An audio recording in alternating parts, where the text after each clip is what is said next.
Hello friends, welcome back to my YouTube channel KNF educator classes. Friends, हमने science का जो NCERT based syllabus है वो discuss किया था।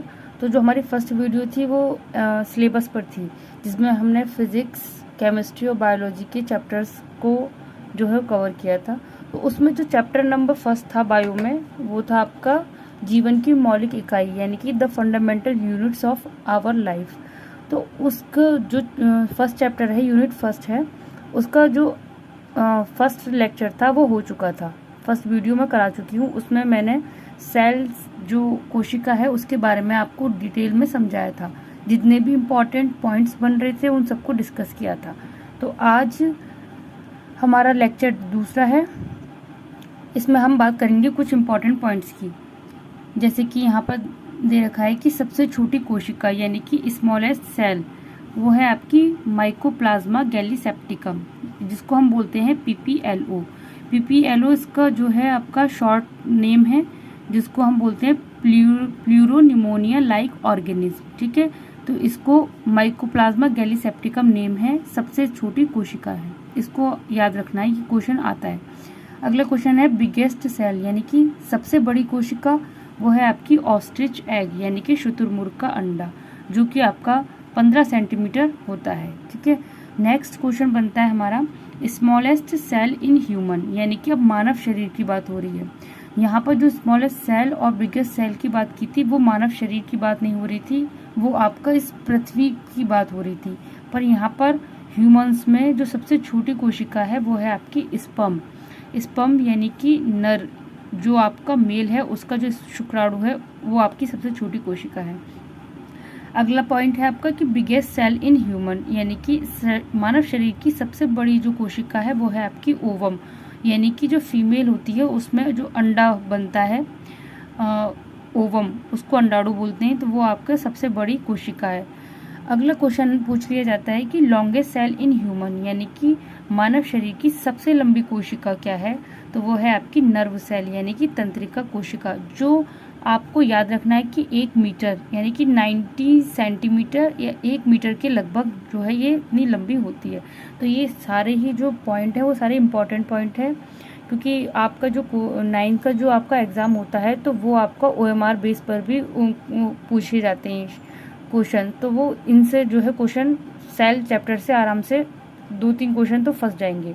अगला है आपका जो स्ट्रक्चर ऑफ सेल, यानी कि जब हमने बात की थी सेल्स की तो उसको हमने 2 में डिवाइड किया था। एक था आपका प्रोकैरियोटिक और दूसरा था आपका यूकैरियोटिक।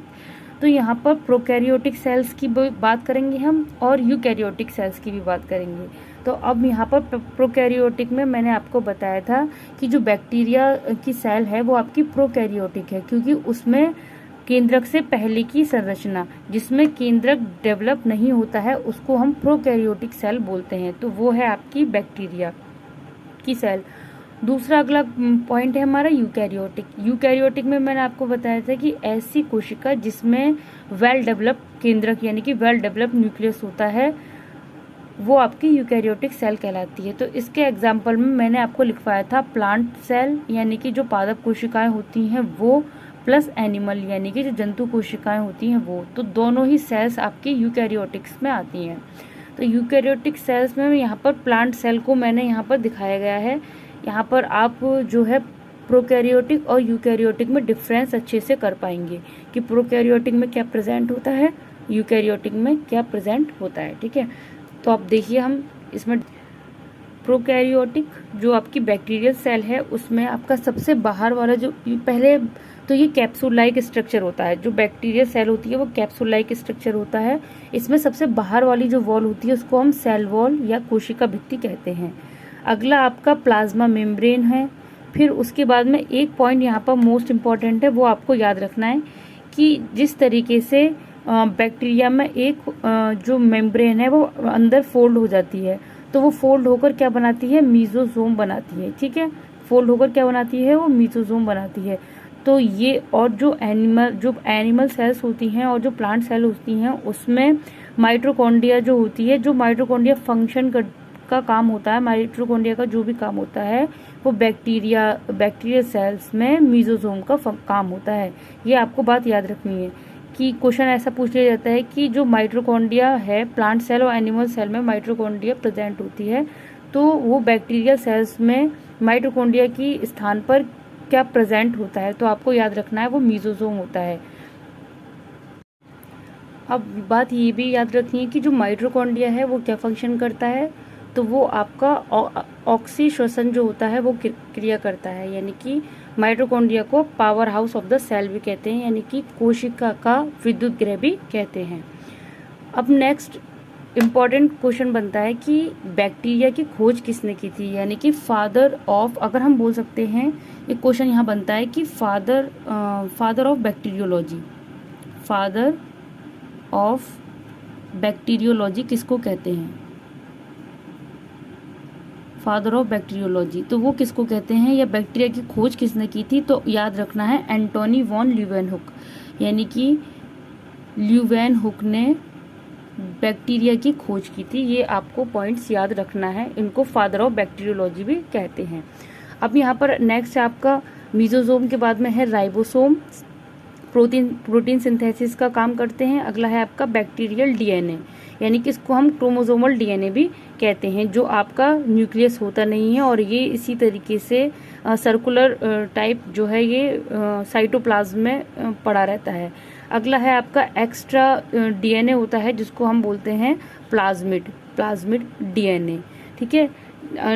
आपका नीचे फ्लैजिलम होता है जिसके सहायता से बैक्टीरिया जो है वो मूवमेंट करता है। अगला है आपका यहाँ पर जो प्लांट सेल में हम देखेंगे तो उसमें सभी ऑर्गेनिज्म यानी कि सभी ऑर्गेनेल्स होते हैं, कोशिकांग होते हैं, जैसे कि आपकी माइटोकॉन्ड्रिया हो गई, वैक्यूल्स है, क्लोरोप्लास्ट है, एंडोप्लाज्मिक रेटिकुलम है, गोल्जी बॉडीज़ है, ये सारी चीज़ें जो हैं आपकी प्लांट सेल में प्रेजेंट होती हैं, जबकि जो बैक्टीरिया सेल्स है उसमें प्रेजेंट नहीं होती हैं। यही रीज़न है कि उसको यूकैरियोटिक और इसको प्रोकैरियोटिक सेल्स बोला जाता है। इसमें न्यूक्लियस प्रेजेंट है, जबकि बैक्टीरिया सेल में आप देख रहे हैं सामने डिफरेंस आपको पता लग रहा है कि बैक्टीरिया सेल्स में न्यूक्लियस प्रेजेंट नहीं है, इसलिए यह प्रोकैरियोटिक सेल कहलाती है, यानी कि केंद्रक से पहले की संरचना, क्योंकि इसमें इस टाइप का न्यूक्लियस केंद्रक नहीं है। अगर हम प्लांट सेल की बात करें तो इसमें सबसे बाहर वाली जो लेयर है वो कोशा भित्ति या सेल वॉल कहलाती है। अगला है आपका गोल्जी बॉडीज़ है, माइटोकॉन्ड्रिया है, वैक्यूल्स है, ये सारी संरचनाएं इसमें प्रेजेंट होती हैं। नेक्स्ट वाली जो वीडियोस आएगी उसमें मैं आपको प्लांट सेल और एनिमल सेल्स में डिफरेंस बताऊंगी। इससे जो है आपका लॉन्ग क्वेश्चन आता है कि जंतु कोशिका और पादप कोशिकाओं में अंतर लिखिए, तो वो आपका डायग्राम के थ्रू भी कवर हो जाएंगे और आपको जो मैं लिखवा भी दूंगी कि किस तरीके से आपको एग्ज़ाम में लिखना है। फ्रेंड्स, अगर आपको वीडियो पसंद आ रही है तो ज़्यादा से ज़्यादा वीडियो को शेयर कीजिए एंड चैनल को सब्सक्राइब कीजिए।